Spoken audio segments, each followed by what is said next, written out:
کریم سرور دو عالم صلی اللہ علیہ وسلم سے بڑھ کر نہ کسی کا خطبہ ہو سکتا ہے، نہ تقریر ہو سکتی، نہ بیان ہو سکتا ہے، نہ وعظ ہو سکتا ہے۔ اس لیے رسول کریم سرور دو عالم صلی اللہ علیہ وسلم نے جو خطبہ ارشاد فرمایا وہ میں آپ کے سامنے پیش کرتا ہوں۔ حضرت سلمان فارسی رضی اللہ تعالیٰ عنہ فرماتے ہیں کہ نبی کریم سرور دو عالم صلی اللہ علیہ وسلم نے رمضان المبارک سے ایک دن پہلے ہمیں ارشاد فرمایا، یا ایھا الناس قد اظلکم شہر عظیم، اے لوگو بہت عظیم الشان مہینہ تم پر سایہ فگن ہونے والا ہے۔ شہر مبارک، اس کی پہلی صفت یہ ہے کہ وہ بہت برکتوں والا مہینہ ہے۔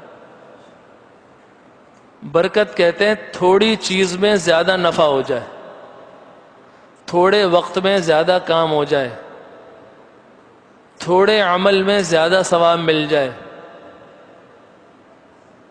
رمضان المبارک میں تہجد برکت کا وقت، سحری برکت کا وقت، افطاری برکت کا وقت، تراویح برکت کا وقت، حتیٰ کہ پورے 24 گھنٹے برکت ہی برکت۔ کسی بھی وقت 24 گھنٹے میں ایک مرتبہ سبحان اللہ کہیں رمضان کے علاوہ، ایک نیکی ملتی ہے۔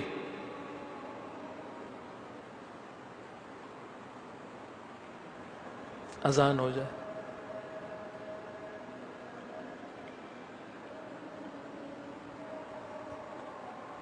اللہ اکبر، اللہ اکبر، اللہ اکبر، اللہ اکبر، اشہد ان لا الہ الا اللہ۔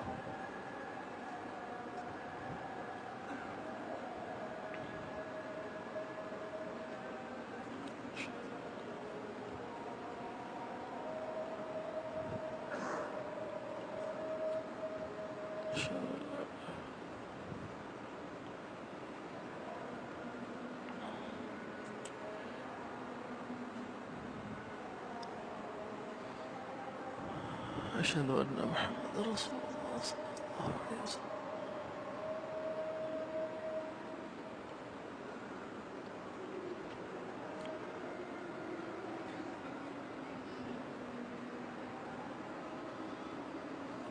أن محمد رسول الله صلى الله عليه وسلم۔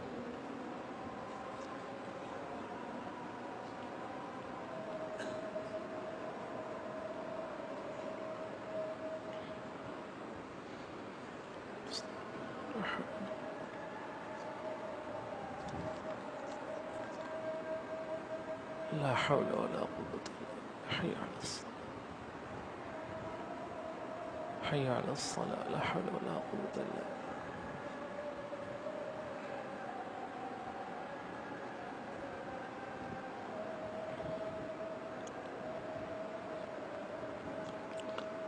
لا حول ولا قوة،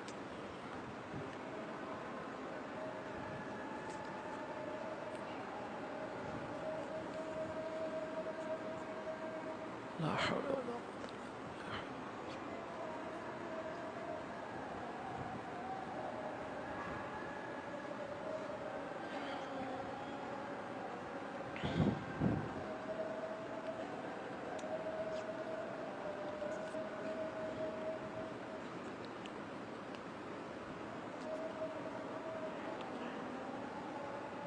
اللہ اکبر، اللہ اکبر۔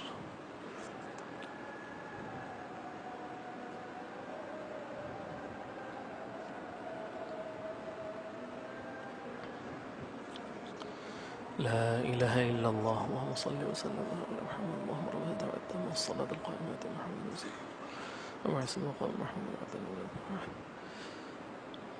رسول کریم سرور دو عالم صلی اللہ علیہ وسلم نے پہلی صفت جو ارشاد فرمائی اپنے خطبے میں، فرمایا شہر مبارک، یہ بہت برکت والا مہینہ ہے۔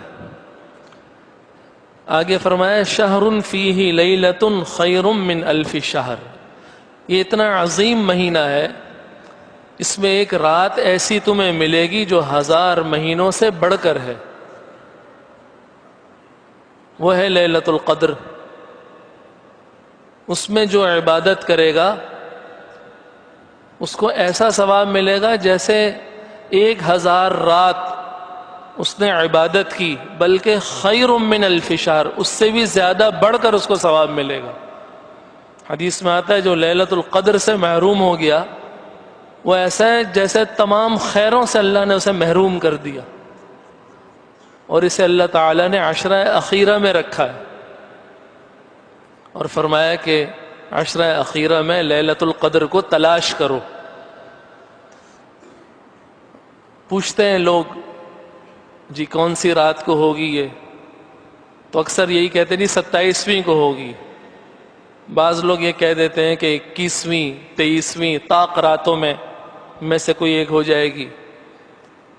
حالانکہ ہونا یہ چاہیے کہ آخری عشرہ آدمی پورا ہی جاگ کر گزار لے تاکہ یقینی طور پر اسے لیلۃ القدر مل جائے۔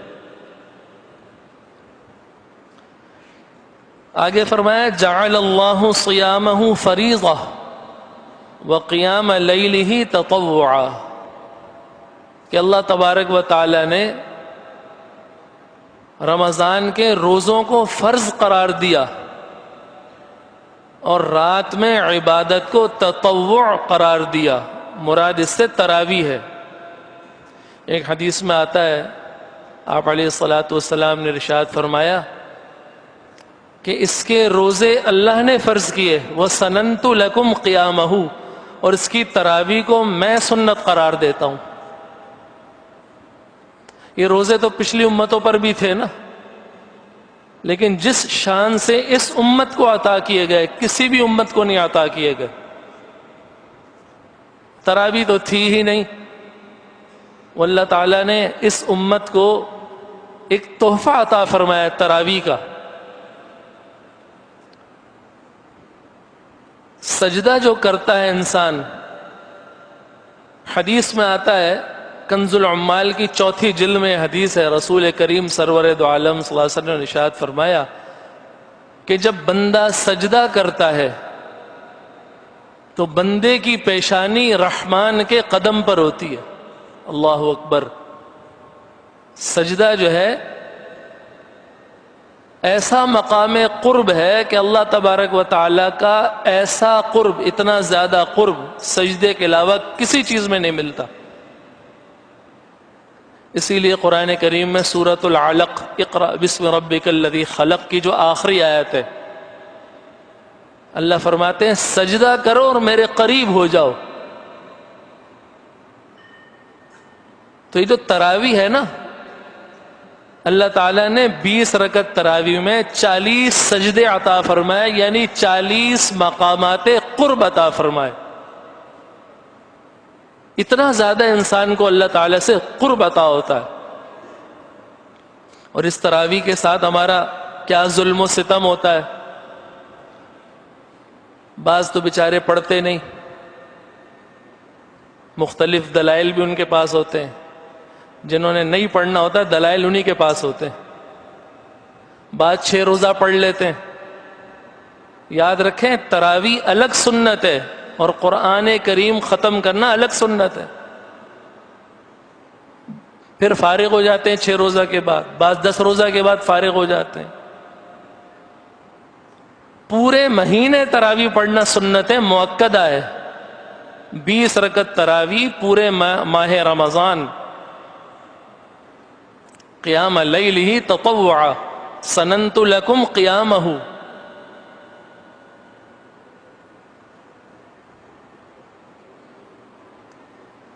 آگے فرمایا من تقرب فیہ بخصلۃ من الخیر کان کمن ادى فریضۃ فیما سواہ۔ اس مہینے میں جو شخص کوئی بھی نیکی کرے، اللہ تبارک و تعالی اس کو رمضان کے علاوہ جو وہ فرض ادا کرتا ہے اس کے برابر ثواب عطا فرمائیں گے۔ اب دیکھیں نا، اللہ تبارک و تعالیٰ کا ضابطہ یہ ہے رمضان کے علاوہ کہ جو ایک نیکی کرے گا اللہ تعالیٰ اس کو 10 نیکیاں عطا کرتے ہیں.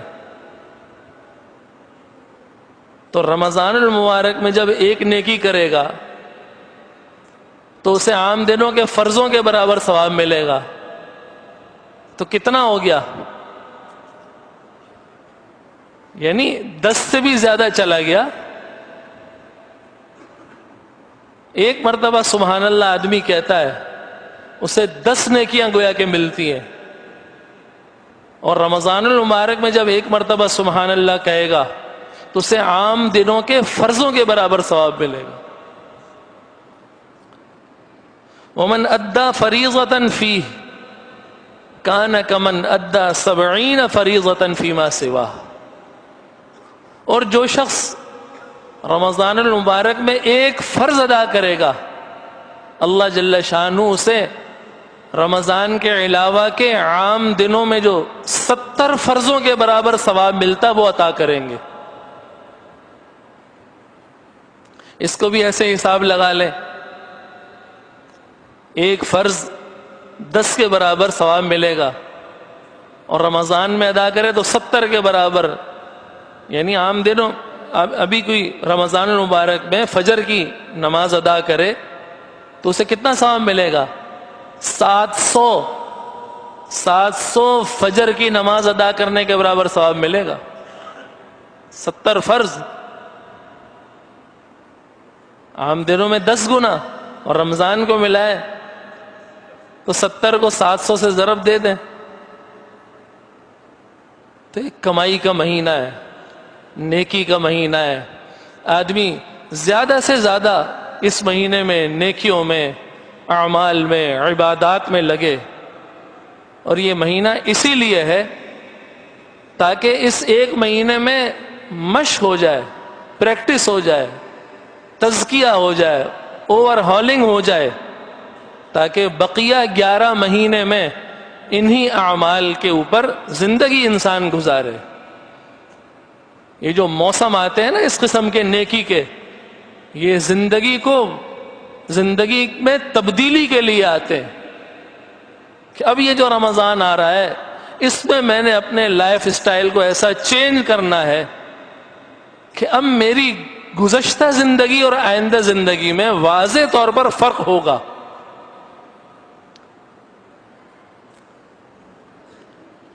آگے فرمایا وَهُوَ شَهْرُ الصَّبْرِ وَالصَّبْرُ ثَوَابُهُ الْجَنَّةِ. فرمایا صبر کا مہینہ ہے. صبر کے مہینے میں صبر سے مراد عام طور پر یہ سمجھا جاتا ہے کہ کوئی تکلیف آئے اور انسان اس کو برداشت کر لے. شریعت میں اس کا مفہوم بہت وسیع ہے. پہلا مفہوم یہ ہے کہ گناہ کرنے کا دل پر تقاضا پیدا ہوا، اس تقاضے کو کچلا اور گناہ نہیں کیا، یہ صبر ہے. دوسرا مفہوم صبر کا یہ ہے نیکی کرنے میں سستی ہوئی، اس سستی کا مقابلہ کر کے نیکی کر لی، یہ صبر کی دوسری قسم ہے. اور تیسری قسم صبر کی یہ ہے تکلیف ہوئی جو کہ عام طور پر معاشرے میں سمجھا جاتا ہے، کوئی پریشانی آئی اس کو اللہ کی طرف سے سمجھا اور برداشت کر لیا، اسے بھی صبر کہتے ہیں. تو خلاصہ یہ ہوا کہ رمضان المبارک میں کرنے کا کام یہ ہے کہ ہر وہ گناہ جس کے کرنے کا دل چاہے اسے نہیں کرنا. کیوں؟ یہ صبر کا مہینہ ہے. ہر وہ نیکی جس کے کرنے میں سستی ہو رہی ہے، کرنے کا دل نہیں چاہ رہا، اس سستی کا مقابلہ کر کے اس نیکی کو کرنا ہے. کیوں؟ یہ صبر کا مہینہ ہے. اور تیسرا صبر تو واضح ہے، صاف ہے.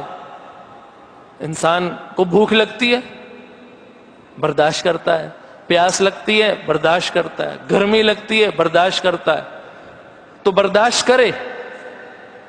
بعض لوگ جو ہے وہ شروع ہو جاتے ہیں جی بہت گرمی ہو گئی، بہت بھوک لگ رہی ہے، بہت پیاس لگ رہی ہے، یہ رمضان تو بہت گرم ہے. ایسا لگتا ہے جیسے روزے کا ماتم کر رہا ہے، ایسی بے صبری اللہ کو پسند نہیں. انسان اس کو پی جائے. ارے بھائی بھوکا رہا, پیاسا رہا, اور گرمی تو ہے, گرمی بولنے سے تو کم نہیں ہوتی, لیکن کیا کر رہا ہے؟ بھوکا بھی ہے, پیاسا بھی ہے, گرمی سہ بھی رہا ہے, اور ساتھ ساتھ اپنا اجر بھی ضائع کر رہا ہے. تو گناہ سے بچے, نیکی کو کرے, اور اس گرمی کو, بھوک پیاس کو برداشت کرے, تو ملے گا کیا؟ الصبر ثوابہ الجنہ, اس کو ہم جنت عطا کریں گے. وشہر المواساہ, فرمایا یہ غمخواری کا مہینہ ہے. یہ آج کے دور کا بہت بڑی آزمائش ہے. وہ کیا؟ خود غرضی. میرا پیٹ, میری جیب, میری فیملی, میرے بچے, میری چیز. آپ صلی اللہ علیہ وسلم فرما رہے ہیں اس مہینے میں اس خول سے نکلو, میرا میری سے نکلو, دوسرے کی ہمدردی کو بھی ذرا دیکھو, دوسرے کے لیے بھی غمخواری ذرا کر لو, دوسرے کے بارے میں سوچا انسان کرے. شہر المواساہ, یہ غمخواری کا مہینہ ہے.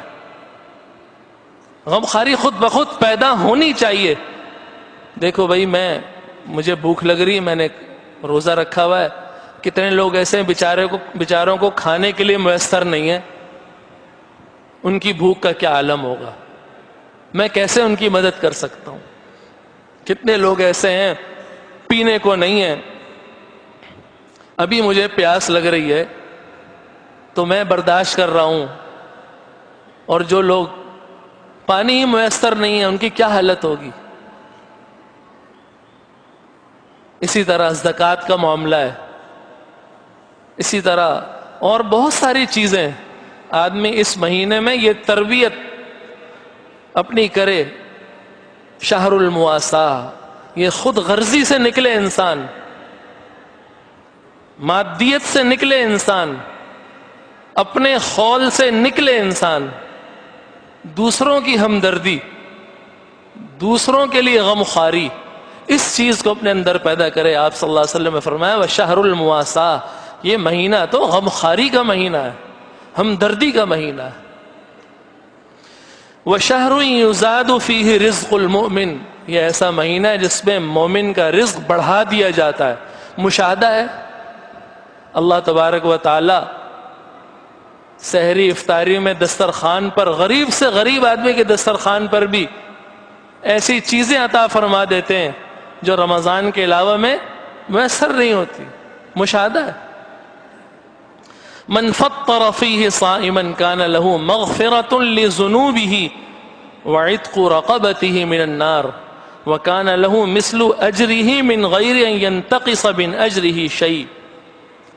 اس مہینے میں جو کسی کو افطار کرا دے اس کو 3 انعام دے اللہ تعالیٰ عطا فرماتے ہیں. پہلا انعام, اللہ تعالیٰ اس کے گناہوں کو بخش دیں گے اور معاف فرما دیں گے. دوسرا انعام, اس کو جہنم سے آزادی کا پروانہ مل جائے گا. اور تیسرا انعام کہ جس کا روزہ کھلوایا ہے اس کے روزے کے ثواب میں بھی کوئی کمی نہیں ہوگی, اور کھلوانے والے کو اپنا اجر الگ اللہ تعالیٰ مستقل طور پر عطا کرے گا. قلنا یا رسول اللہ لیس کلنا یجد ما یفطر بہ الصائم.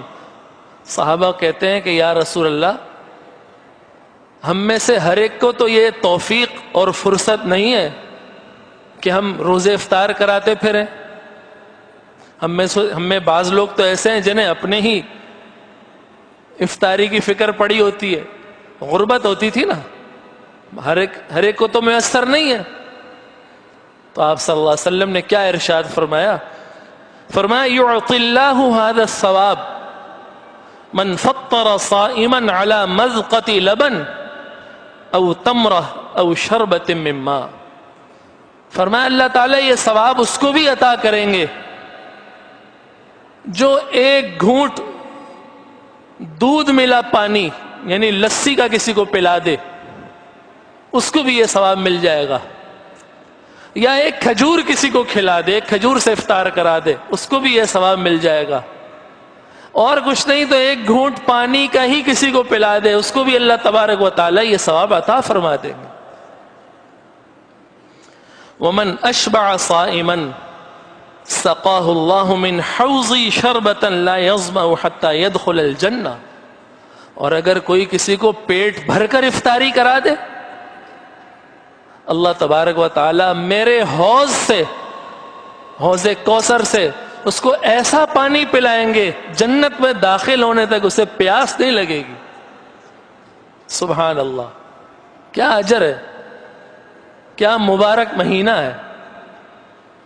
وَهُوَ شَهْرٌ أَوَّلُهُ رَحْمَةٌ وَأَوْسَطُهُ مَغْفِرَةٌ وَآخِرُهُ عِتْقٌ مِّنَ النَّارِ، اس کا پہلا حصہ رحمت ہے، دوسرا حصہ مغفرت کا ہے، تیسرا حصہ جہنم سے آزادی کا ہے۔ آخر میں فرمایا وَمَنْ خَفَّفَ عَن مَمْلُوكِهِ فِيهِ غَفَرَ اللَّهُ لَهُ وَأَعْتَقَهُ مِنَ النَّارِ، فرمایا مہینہ ایسا ہے اس میں اپنے نوکروں، ماتحتوں اور ملازموں سے کام کو ہلکا کرو، اللہ تبارک و تعالی جہنم سے آزادی کا پروانہ تمہیں عطا فرمائیں گے۔